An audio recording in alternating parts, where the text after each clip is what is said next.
Hi, I'm Christine from Valid. I want to talk about how we connect with the NDIS. People often ask me, do I have to ring the NDIS or will they contact me?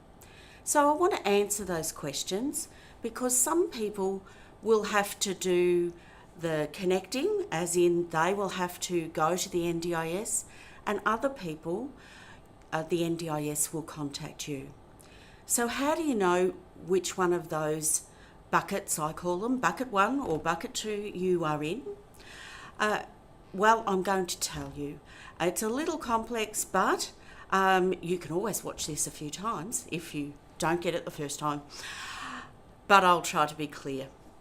So bucket 1 are people who are not current clients of a disability funded service through the Victorian Government or the Commonwealth Government. If you are not a current client, then you're probably likely you will have to start from scratch, and I'll talk about how to do that in a minute.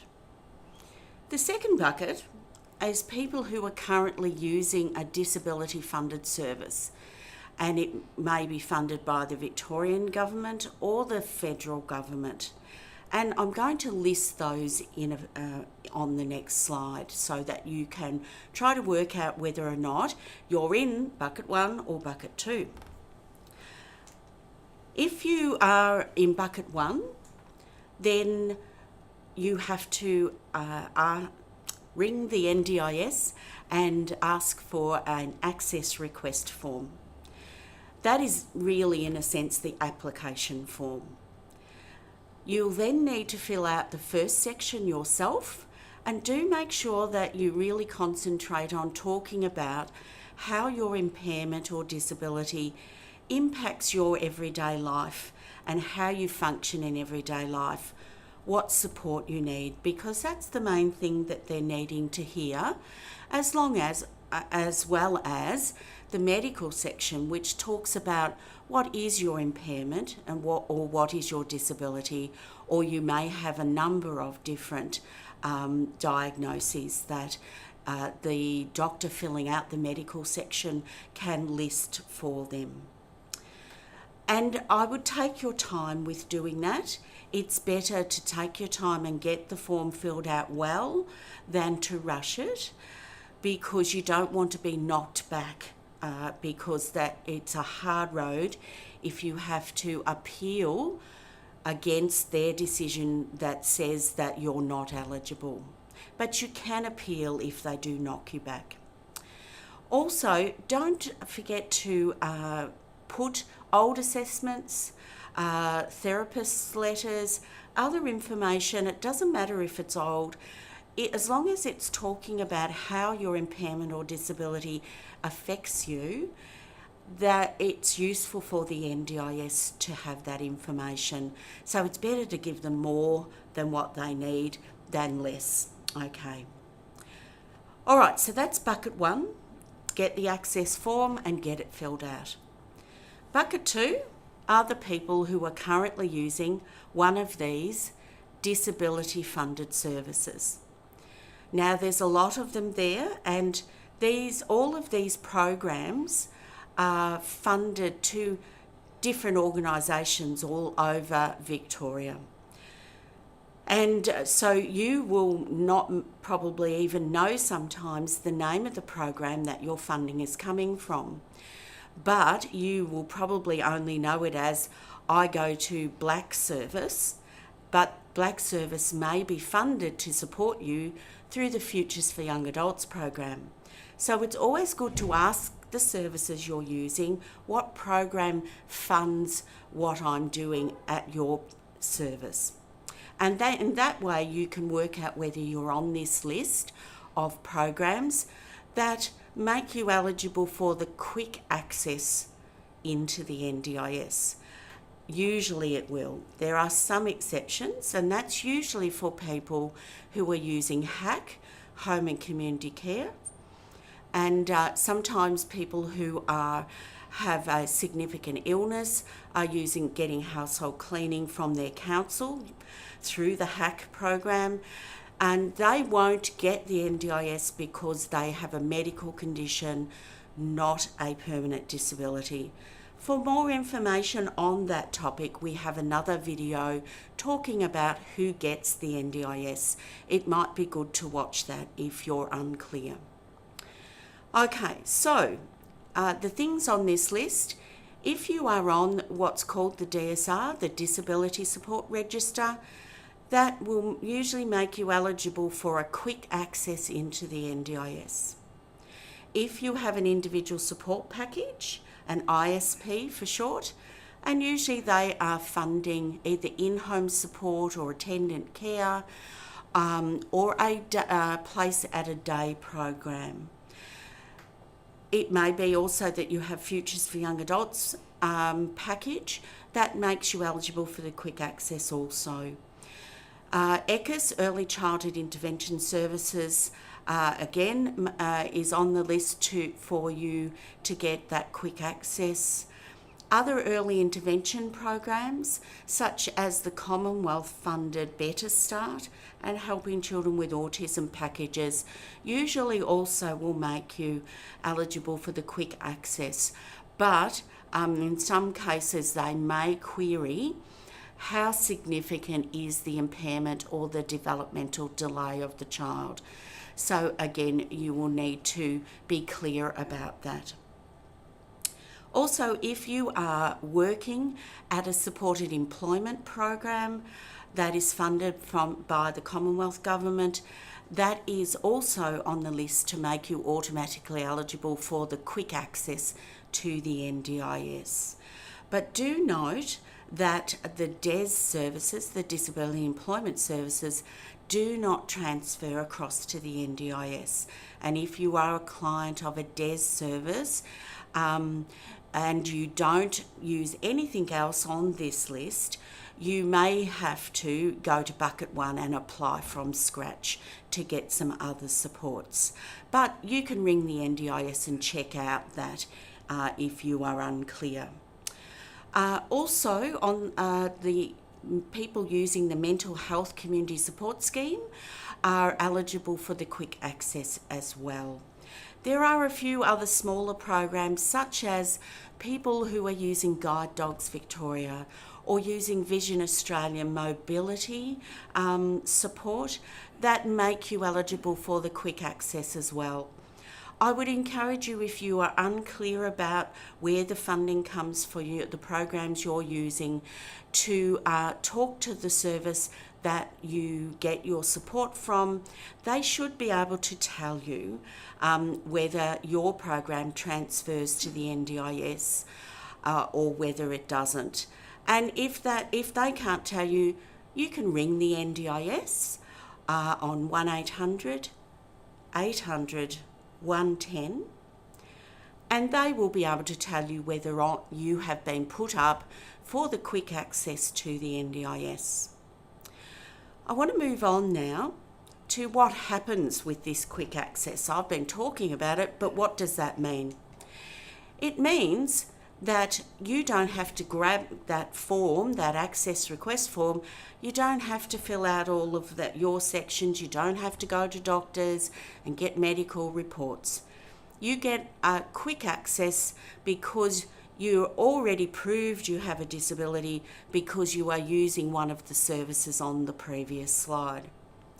So from there, what happens is all the services providing those programs, they give a list of their current clients through to the NDIS. And from that list, they have your phone number. You often might have wondered, how do they get my phone number? That's how they get it. And so usually your first contact will be that they ring you. And that first phone call is usually from a call centre, not usually from the NDIA itself, the National Disability Insurance Agency, the government body that runs the scheme. So the call centre might ring you, and do remember that if it's not a suitable time, you're in the middle of the supermarket and you don't have your notes, then you can say, could you ring me back at 4 p.m. when I'm home? Or you can say, look, I'm at work and I can't take the call. Can you ring me back tonight? The call centres are open from 8 a.m. to 11 p.m. So you can ask them to ring you at a better time that suits you, where you're feeling confident and comfortable to talk with them. Also, these are call centres usually interstate, and they'll come up with an STD area code. And I know if you're anything like me, I go, jolly telemarketers trying to sell me solar panels, and I don't want any because I've got a roof full. Well, do take the calls even if you think it's a telemarketer, because if they miss you 3 times, they stop ringing, and then they will send you a letter and say, we have been trying to ring you to get you started on transferring to the NDIS, and we can't get you. They'll send the form often and say, please fill out this form, but it also will say on the letter, or you can ring us. It is your choice what you do, but do remember, if you're eligible for the quick access, you don't actually have to fill out the form. And you can just ring them and say, I've missed the calls, can you please start the process again? And they'll get the call centre to start the process again. Also, we have had some reports about scams. If you are worried about if this person is the real person or if it's a scammer, you can ask them some personal details. They will have the name and birth date and address, and usually something about the funding that the participant already has. And if you are a carer, they will also probably have your details. So you can ask them something and make them prove that they are who they are. But the scam phone calls are usually phishing. What they do is they ring up and they say, hi, we're from the NDIS, and do you have someone in your household that has a disability? And if you say yes, they will say, what's their name? And you might say, Bill. Oh, well, we're ringing to transfer Bill to the NDIS. They'll then start using the name. So they fish. So the NDIS will always know the name of the person, the participant, okay? So you can make sure it's a proper phone call. Okay, so in that phone call, they should only be doing the paperwork that you didn't have to get and fill out. But my tip is always ask, now and forever, when someone says, I'm ringing you from the NDIS, why are you ringing me today? Because sometimes they ring you and you don't understand why they're ringing you. And next week, the plan from the NDIS turns up in the mail, and you didn't know that the phone call was actually your plan meeting. Or it might have been it was your review meeting and you didn't know. So it was always good to ask the person, why are you calling me today? So you are clear on what information you need to give them. Okay, so the next point is where both bucket 1 and 2 will come together. So if you have applied to the NDIS and put in the application form, if they deem that you're eligible, they'll send you a letter and say, we've accepted you as eligible. And then the next thing that will happen is a planner will ring you.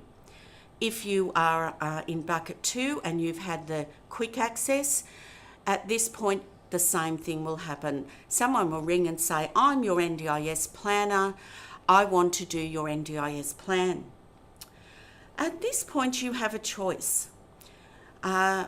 Most people like to have a face-to-face meeting to do their plan, because after all, this meeting, which is usually around 1.5 to 2 hours, is going to decide all the money for a whole year of your supports and your life. You may want to have that as a face-to-face meeting if you prefer, but you can do it over the phone if you'd like to. But my tip is, if you're going to do that, please get some support to get ready, get prepared, so you know what you want to ask for if you're doing it over the phone. It's also very good to do that even if you're having a face-to-face meeting. Again, you should be able to choose where the meeting is, who comes to the meeting, and when it is held. Okay. And in that meeting, what they'll develop up is your plan of funding for the next year usually. And so you must remember to tell them all the things that you need funded. Sometimes also in that same meeting, they may talk to you about this jargon thing called support coordination. I'm not going to go into it in great detail now because there's more information on what the role of a support coordinator is, but basically their job is to assist you understand the jargon and also to help you manage your NDIS package of supports.